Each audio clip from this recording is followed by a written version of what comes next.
like a complete 180, working like at a restaurant or anything, and just like going from like, oh yeah, like last year, oh, you have a fever and are like really sick. I'm still gonna need you to come in to. Hidden gem. Hidden gem.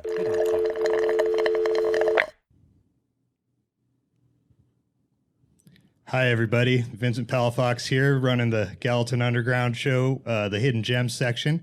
Today we have Tommy D as co-host with us. Hello. And our special guest, Bob Wall from KGVM. Hey, thanks for having me on, you guys. Yeah, it's really great to have you, Bob. I don't know if I probably fit into the hidden category, but I don't know. Gem might be maybe a little bit of a stretch. Nonsense. With how much you do for the scene, you're definitely a gem. So, Bob, that's part of the reason that we really wanted you on the show is you've been a major player in the music scene, not just with KGVM, but also just the local support, recording local bands, just pushing musicians in general. And maybe you're not a musician yourself, but we definitely felt that you needed to be on the show.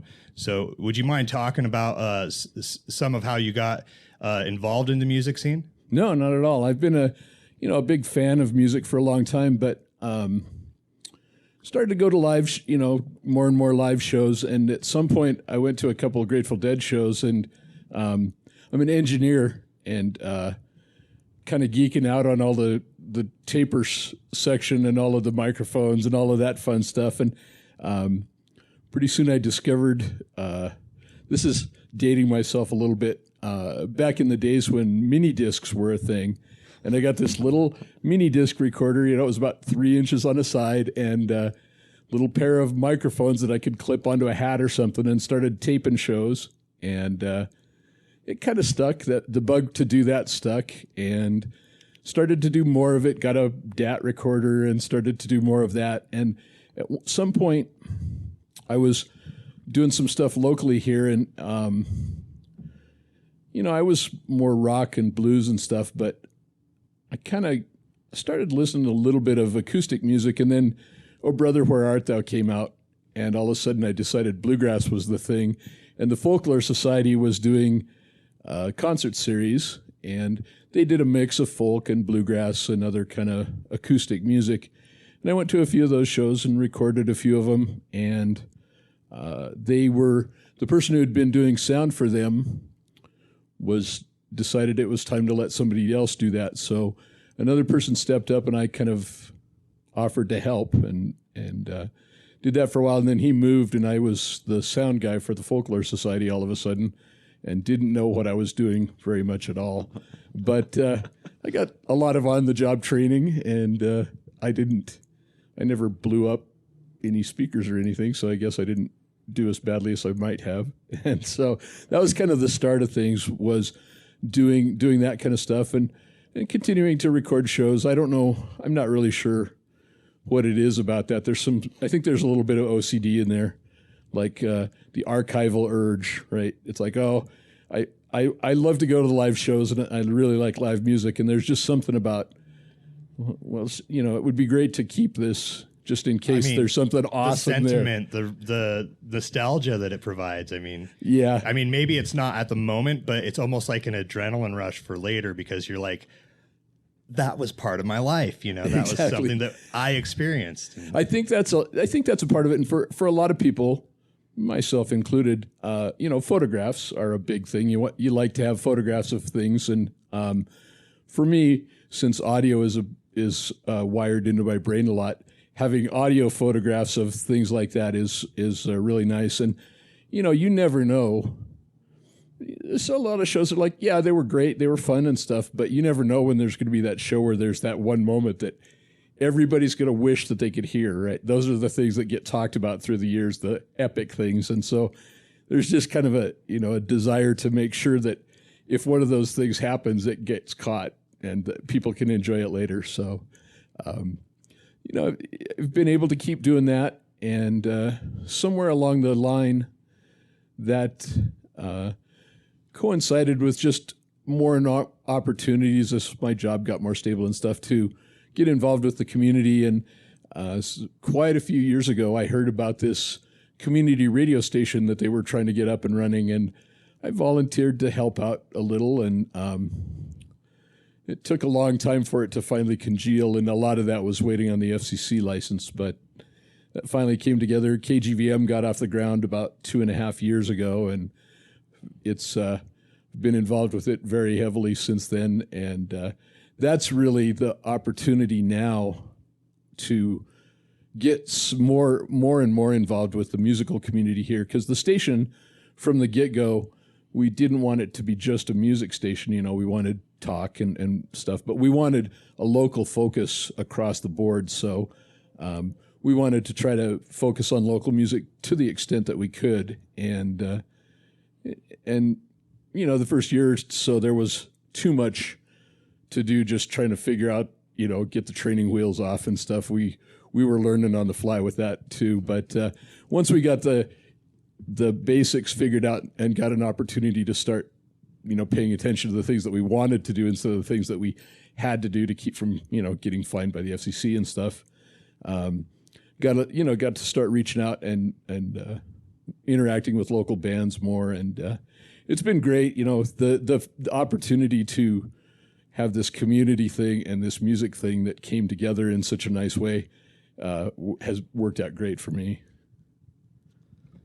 The learning as you go on the fly sounds really familiar, doesn't it, Vince? Much too familiar, Mr. Tommy. But, you know, yeah, and then you know, you talk about like the archiving the shows for so long. I didn't realize how long you'd been doing that. Because, you know, I know you through KGVM, and seeing you archiving the shows like live, like, you know, seeing Labor Fest get recorded, and, you know, other various shows that, you know, got put on through like Lotus Eaters and whatnot and around. And so it must be nice, like having like a space to now to like reach back farther into the archives and like, oh, I found this gem of a concert the other night, you know, just going through it, and then I'm gonna share it with everybody and throw it on the radio.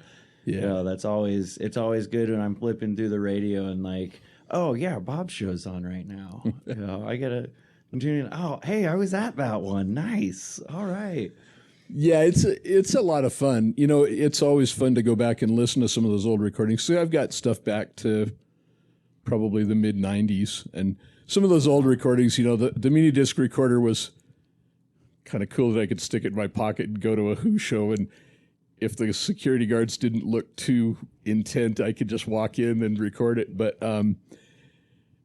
yeah, the recording wasn't all that it could have been. So, you know, some of the old recordings, the sound's not great, but it's still a blast to go and listen to them. And so, you know, I do this show on KGVM every Tuesday night where I play some kind of concert show, recording it for the first part of it. And, you know, I'll try to do some new stuff, but then I'll dig back in, you know, sometimes I'll get back to in the, you know, 15 years ago and stuff once in a while. And it's great to get that little memory tickler of how many great shows have transpired over my lifetime. So, yeah, I mean, I'm just getting started compared to your journey, you know, but it's definitely been a learning process, but every bit of it is just so fulfilling. And the experience, you know, getting to know the people, realizing that, you know, it's just a small world. We're all just people. We're all trying to do something that we think is fun and exciting, and we want somebody else to enjoy it like we do.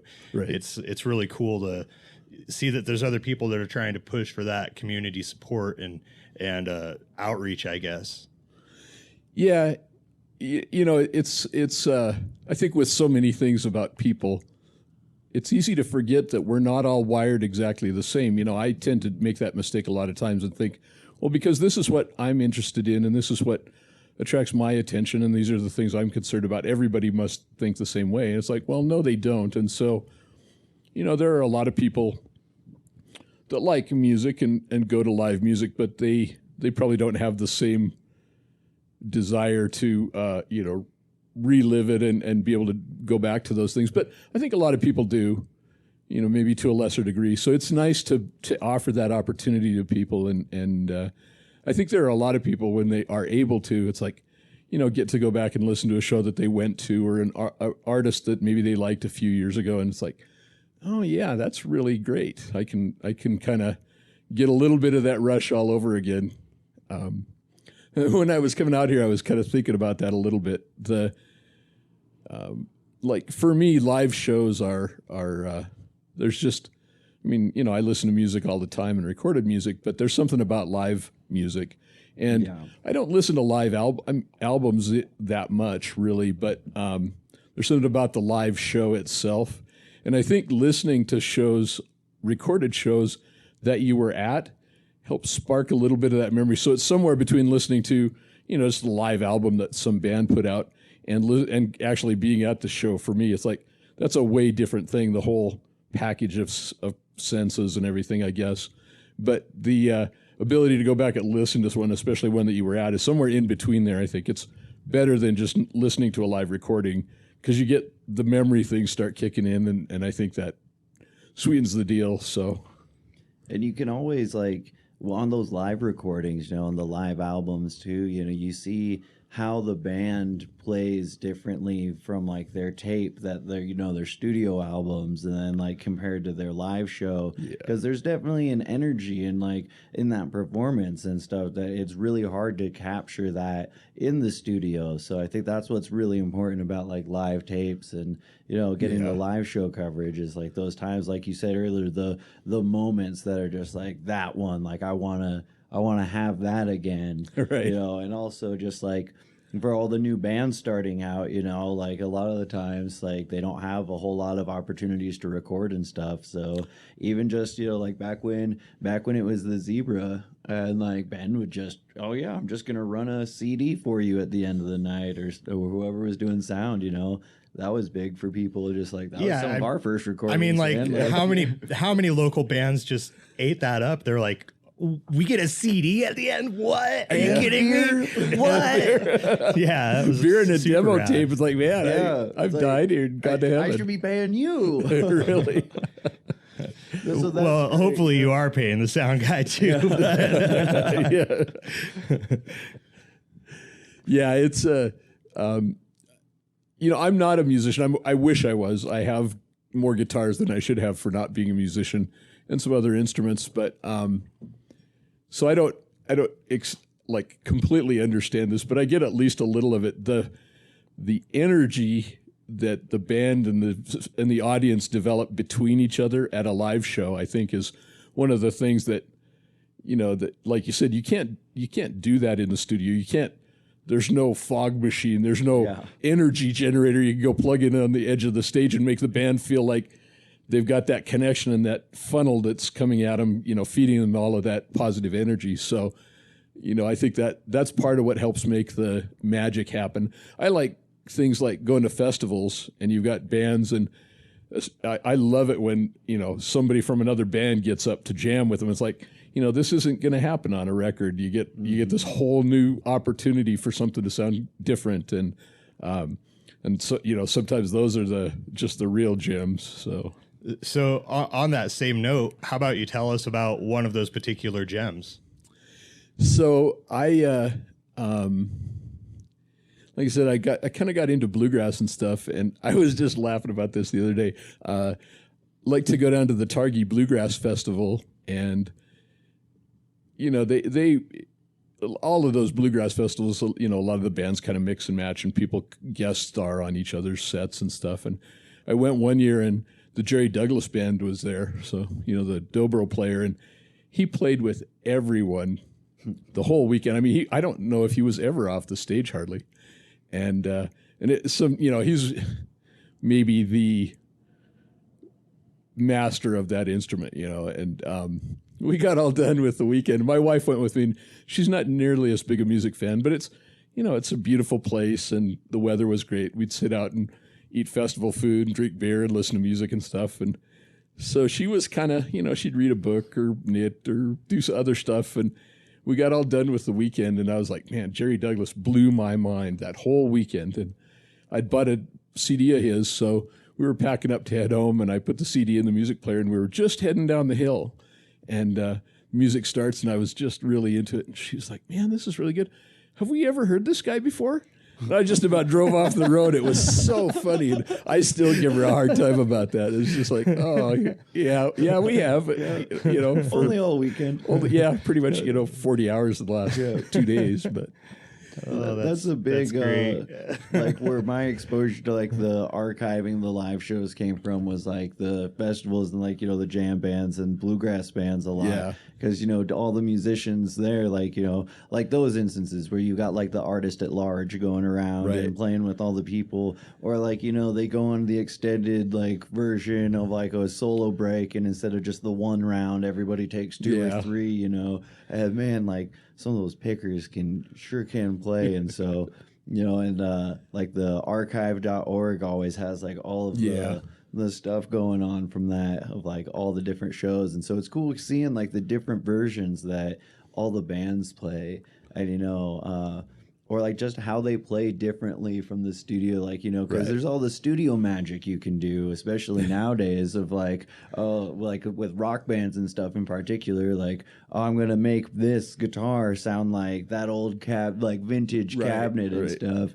And then you see them live and stuff. It's like, you don't sound as fancy as you do on that tape. You sound a lot more like me. All That's right.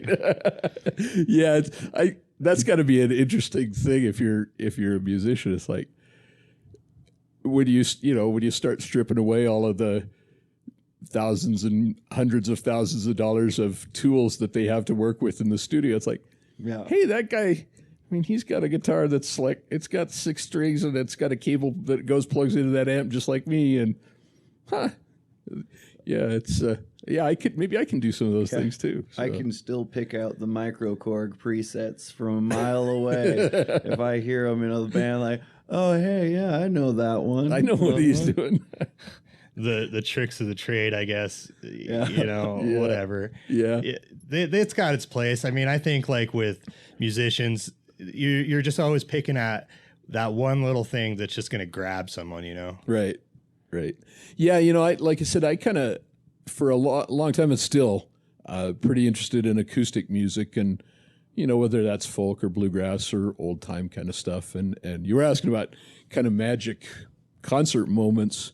One of the ones that still sticks out in my mind a lot is there was an artist here. He lived up in White Sulphur Springs, Ben Bullington, and he had moved down. He lived in Big Timber, and then he moved into Livingston. And I think the first time I saw him was maybe the first Red Ants Pants Festival. He was playing there, and I liked it a lot. But, it's like, well, yeah, we were all sitting out in the sun and baking and drinking beer and stuff, and it was a lot of fun. But that next winter, we did a Folklore Society show with him, so I was doing sound for him. And, it was a 50 or 60 people in the room over at Pilgrim Church, and I was really listening, and it just blew me away in a way that not a lot of musicians have. And it was really the songwriting. I mean, he was a good guitar picker and a good singer, but the songwriting and just how much it connected to me, because I think he was from out in Virginia or something, but he'd been in Montana for quite a while, and the songs that he wrote, it's like there was one song in particular he was singing about winter on a ranch and driving down the road and the wind drifting snow, and it's like I could close my eyes and I was right back to my childhood, and it was just like super intense. And I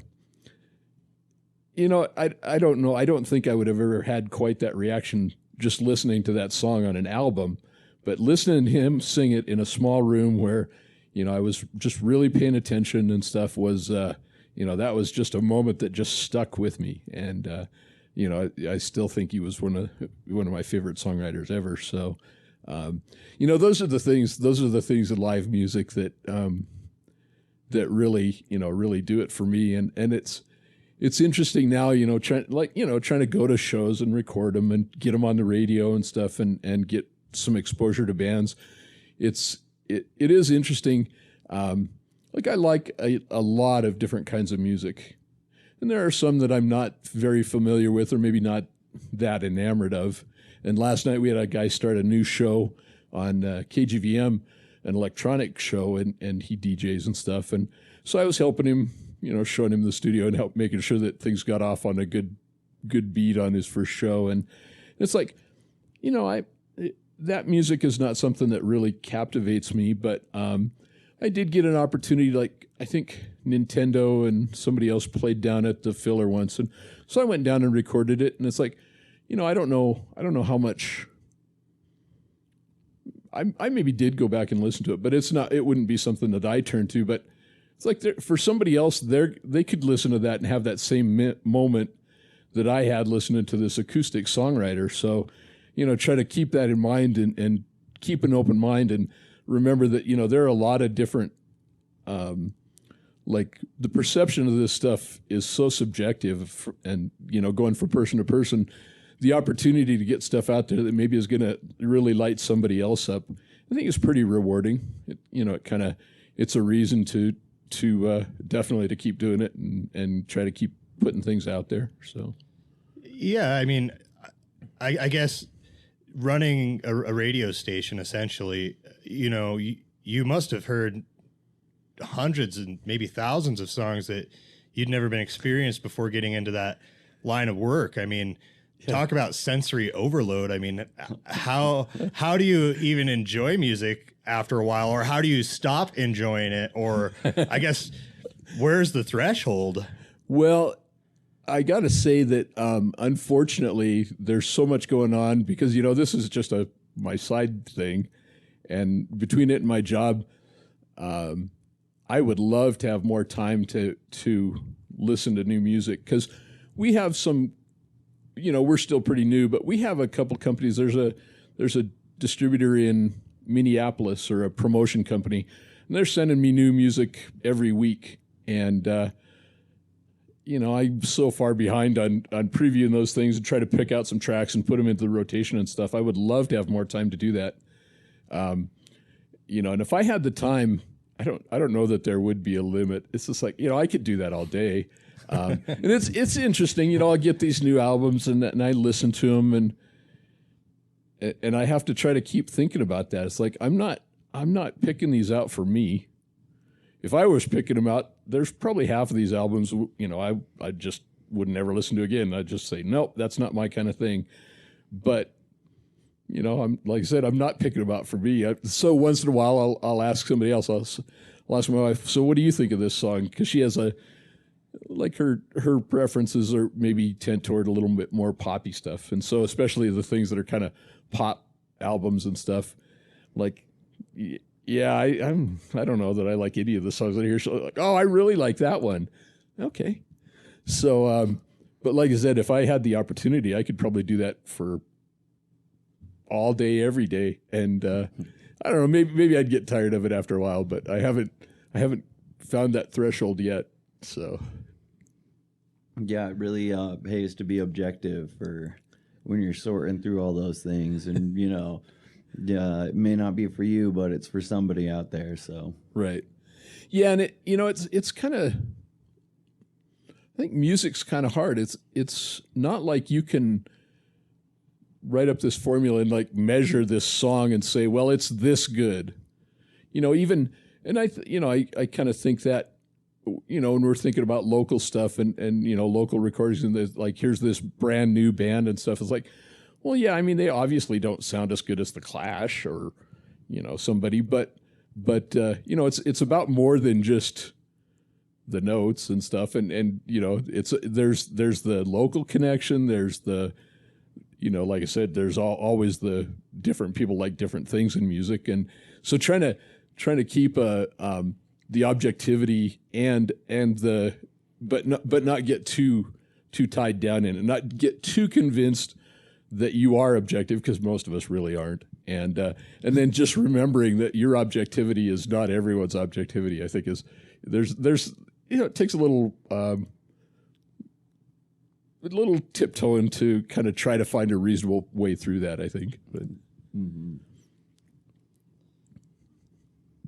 yeah, there's definitely even doing the Gallatin Underground, there's bands that I've never heard, and I'm like, well, I guess we'll see how this goes. And you don't really know going into it. And I mean, most of most of the bands are, you know, friends of mine at this point. You know, some of them I've never met in my life, and there's been times just doing the interviews that I've just been completely blown away by a sound I wasn't expecting at all, or even like thinking that we were going to capture, you know. And I guess that's half the magic for us, for me, is just living that experience and, you know, being able to be part of that thing that just happened, you know. I mean, how cool is that? Right. Yeah,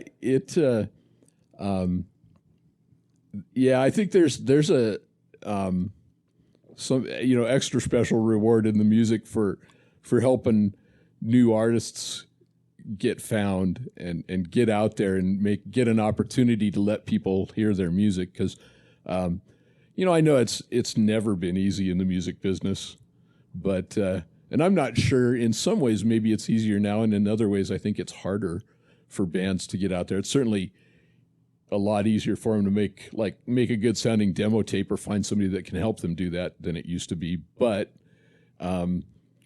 there's a lot of people out there doing that. So trying to differentiate is hard. You can get your music out there on a lot of platforms where it's easy for people to find it. But again, trying to make yourself stand out when there are a lot of people doing that, I think, is pretty tricky. So, yeah, you know, I think it's interesting in that opportunity to try to help in some way, help these people, because, you know, some of them are making new sounds. Some of them are, you know, they've got influences and they don't stray too far from them maybe, but some of them are making brand new sounds and stuff, and giving them a chance for people to find out about that and find out if they like it, I think that's a good thing to do. Yeah, I definitely agree with that. It's certainly a start. It's been really hard, obviously, with all the current events and everything that's going on. We just had to cancel one of our interviews we were going to do earlier today, but that's okay. We'd rather take the precautions and be safe about it and not have to worry that one of us are going to help spread this pandemic. I mean, it's not what we're about. So yeah, you know, I know. I think a lot of people are just having a real hard time with that. There's this tension, and I think especially people that have the drive to perform music, a lot of them have the drive not just to perform music, but to perform it for people. There's that, you know, that reaction part of it's such an integral part of it. And you know, the pandemic's been rough on everybody, but if you're a person who, for me, yeah, it's been kind of a drag, but I'm a hermit for the most part. And so, yeah, so I don't have to go into the office. Well, that gives me a few extra minutes of the day. Yeah, it's okay. But for people that are not, and people that are like driven to interact with people, it's like that tension between, you know, not wanting to do something, you know, in the middle of the pandemic that's going to get somebody sick, but man, I really want to get music out to people, and I really want to interact with them. It's like, I can't. I know that for some people, it's just been really super hard. You know, that brutal tension is just really oppressive. So yeah, I hope that the vaccine is going to work and that it's going to get distributed faster than we hope, and we can start getting this cleared up in the not too many months, but. You know, we'll see. And I think it just goes to show like how important like the capturing the live shows and stuff is, you know, because none of us were expecting this, right? Right. So to be able to then go back and like, you know, listen to shows or like see the live streams of things, you know, and just like, yeah, you know, it's not the same. It's not, you know, and we all feel it, but it's one of those things where it's like, I can, you know, reflect back on this show that I saw, you know, a couple months ago or last year, you know, and just be like, oh yeah, like, man, that was a great time. I can't wait for it to be around again. And like, you know, and at least you can still, especially like hearing, like tuning into KGVM and hearing like, you know, different bands, or like we had Great Gray, Jake Williams on, and him talking about him getting Montana bands and stuff on the KGVM and on his, and like just those times like, oh hey, yeah, my friends are on the radio right now, like hope they're hanging on, I guess, you know, like no one's doing well, but it's like, you know, it's good to like be able to just hear and like reconnect to like that memory at least, you know, because that's really, it's like, it's not the real thing, but it's all we got right now. Exactly. So, you know. And I think it helps, you know, it's Yeah, it isn't the real definitely. thing, but it's better than nothing. Exactly. And, That's exactly what it is. Yeah. yeah. You know, I went through around Labor Day and I went and I like dug back through all the Labor Fest recordings from last year and played them all again. And it's like, man, it was a fantastic weekend. And listening to them was, you know, it wasn't as fantastic, but it's like, yeah, this is just, you know, you get a little bit of a bump out of that. So That was super fun. I only cried a little that weekend this you year. cried? You know? Yeah, it was so sad. Yeah. Fest didn't happen, man. Oh, I thought you meant you cried at the last one. Oh, that was tears of joy. Though, so I was like, how right. could you cry? I mean, Baby Fuzz, Henry, and I Yeah. were like, come on, Karen. man. that was tears of joy and also exhaustion. 'Cause that was tough. Yeah. Tears of heat stroke. Well, 3 days is such a long time, you Yeah. know, but it's totally worth it. Yeah. Yeah. Yeah, we're hoping that we can get some sort of live streaming set up in here where we can start getting bands on a regular basis to come in and utilize the space to you know, project themselves in a way that they might not be able to without having all the proper equipment and whatnot. So Right. hopefully we can start breaking through this pandemic with a, you know, strong fist forward and Yeah, there know, you go. maybe give some light to the community again. So I think that would be a great service because, you know, a lot of people have been doing streaming and live streaming and stuff. And you know, it's a grab bag when you tune into one. It's like, well, sometimes when that's that iPad sitting a little too far away across the room, it's a little hard to hear and you're not getting as much out of it. So when people have the opportunity to have some production assistance and equipment and stuff, I think that can turn a pretty mediocre live stream into something that's a lot nicer for everybody. And I would have got to imagine it's nicer for the musicians too. They can worry about the thing that they want to worry about, which is not cameras. It's making music, right? So, well, it's like you said, it's a learning curve. I mean, we kind of dove into this just head first, and the learning curve is right. It's challenging. You know, we've jumped leaps and hurdles over this stuff, just trying to figure out how to do this and how to make it better and how to, you know, be efficient at it. It's been hard, and with this new space that we've acquired, it's certainly making things turn around for, I'd say, the better. yeah. Yeah, and even with the new space, like even that's you know, kind of a 180 from what we were doing before. You know, the whole show. Part of the premise was like we come to you and go to your practice space and everything, and then when the pandemic started, we kind of just stopped. And everybody was like, well, season what do 2 you is do? put on hold. You know, It's like we're 3 months how it in and we goes. got to stop. Yeah, Like, and so, but then after talking, like, it just made more sense to be able to, like, we have more control over who comes in and whatnot, and then it also just provides us a space to do live streams and stuff. And I think if there is any kind of, like, silver lining for, like, musicians and, like, the, like, artistry world right now, it's that, like, when all this does come to pass and we start doing live events more, I don't think everyone's going to sell like the thousands of dollars of live streaming equipment that they all just picked up this year, you know? And so I would love to see that it becomes more of a staple of just like normal shows that happen in the future, like 2021, 2022, you know, of like having, like a full video production as well, and let's capture more of these moments in film. And also because like who doesn't love watching those old like rock videos, you know, of, like the live show of like, you know, like the Who and stuff from back in the day, you know, and like those, but like actually see, I think that's an integral part that's missing though, is that the live streams right now are just the band and then like the crew. but Right. like you don't see the crowd and you don't see them having the fun too. I think that's what's gonna make it feel more like we're back to like having a blast again, is like Right. after everything, like once the vaccine comes out and settles down and the rates drop back down and we go back to full capacity shows, to still be able to live stream it all, and like even if you then be able to tune in and have that connection with people across the country still. Right. Yeah, that I know before the pandemic, there were a few places that were experimenting with that a little bit with the, the kind of the couch tour stuff. And I think, it seemed like a couple places were having some success and then backed off a little bit. And I don't know. I think part of it really comes down to the problem, that music is facing in general is figuring out a way to do that so that, basically making people aware that because people are putting these live streams out and stuff, it doesn't mean you get the whole thing for free. I mean, you have to put a little bit in to support that scene. It's a different scene from going down to the local venue, but trying to remind people that this isn't all for free, that you have to ante up a little bit and maybe find some mechanisms so that people could do that fairly easily. I think if you could crack that nut and find ways to help sustain people and let them, then they could spread their audience across the country.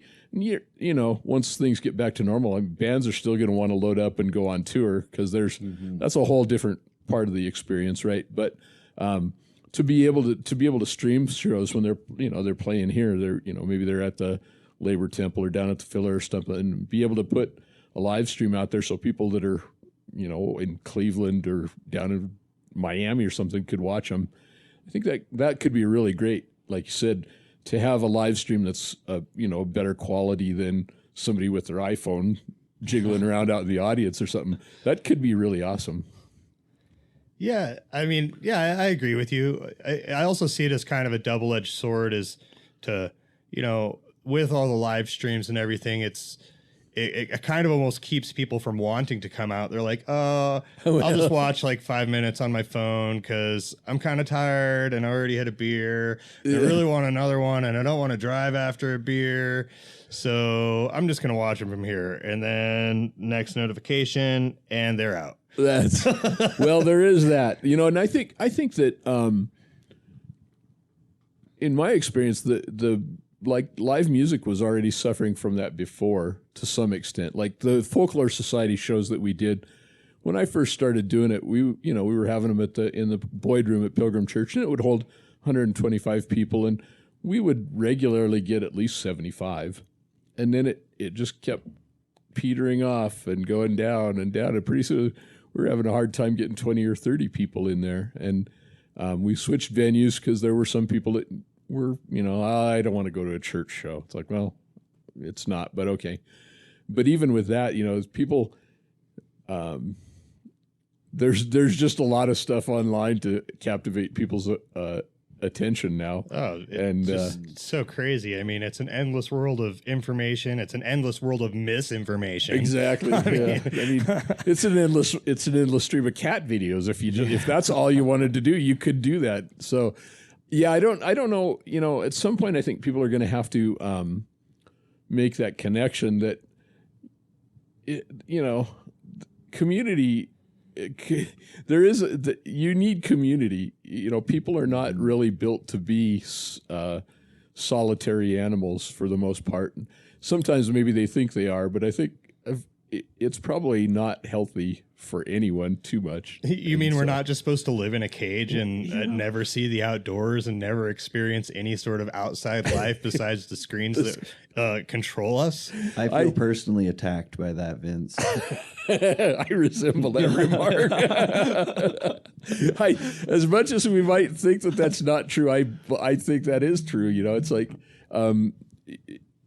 people get to, if you're allowed to get up in your own head and just sit there and spin, you can work yourself up into some pretty weird states. Mm-hmm. So getting out around other people, I think there's a lot of help, a lot of good that comes out of that. It provides stability, Yeah, and just opportunities for various perspectives to influence you and teach you and help you to learn and stuff. So I hope that people at some point kind of come back to the understanding that social events are a good thing for you and for everybody. And so even though you could sit on your couch and watch the show that's like 8 blocks down the street, maybe you should get off the couch and go to the show and, have fun. Well, I think just to like tie the two things, like what you said about like monetizing things and like making sure like the artists are getting paid, and then to like also solving that, throw a paywall up. Yeah. Charge a virtual ticket price. If you only want to watch the live stream, cool, but you're not going to get it for free, and you're definitely not going to get it for cheaper than the ticket cost, or like, maybe just like a couple bucks off to where it's just like just a slight difference. So it's like, okay, well, if I already have to pay $10 and it's a $15 like ticket to go see the actual show, then why not? Because it's also that the same people that wouldn't go to the show are the same ones who would go buy the ticket, watch the opening band, or like only show up for one band and then leave, or like, But aren't those the people that you're selling the tickets to, hopefully? Yeah, but what I'm saying is the people who aren't going to watch the show are the people who aren't going to watch the show no matter what kind of medium it is. Right. And that's always going to be there and has always been a part of the scene. And so it's like if you want to pay the cover charge and then not watch the show, that's fine. We're still gonna give the band your money, right? Yeah. So that's your choice. You can do that all you want, because that's what it is. If you're paying for your own entertainment, and if you get your $15 worth out of like watching 5 minutes of the show, like, I think you're wrong, but like that's up to you. Like that, you get to do that, right? Yeah. As long as your enjoyment isn't buying the $15 ticket and then going and like talking through the whole show. That's my pet peeve. I'm getting old and crotchety. I know. But I pay for the experience, Bob. I can do what I want with my money that I spent for the show. But unfortunately, I did too. And I think that both of our understandings when we paid for the experience was that the experience was music, not Oprah Winfrey or but only Dr. my Phil. opinion. Only my opinion matters, Bob. That's regrettably true. Yeah, I just I've been to shows. It's a conundrum. Especially in folk shows and acoustic music. That's a big one. Love and live music. And I'm a super huge Charlie Parr fan, and Charlie Parr would come and play at the Filler once or twice a year, and I'm like, I got to the point where, man, I really, really, really, really want to see Charlie Parr. I really, really don't want to go to the Filler after everybody's had way too many beers.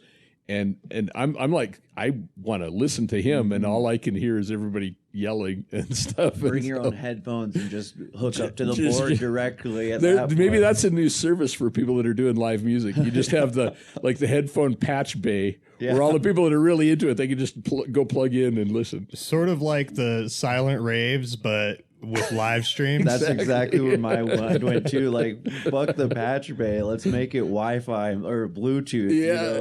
Everybody's just out there. I'm not sure. I think along. they do those ones on like a Wi-Fi network. Yeah. We're cooking up all sorts of ideas. $1 million ideas in this room, right? Shark Tank, what?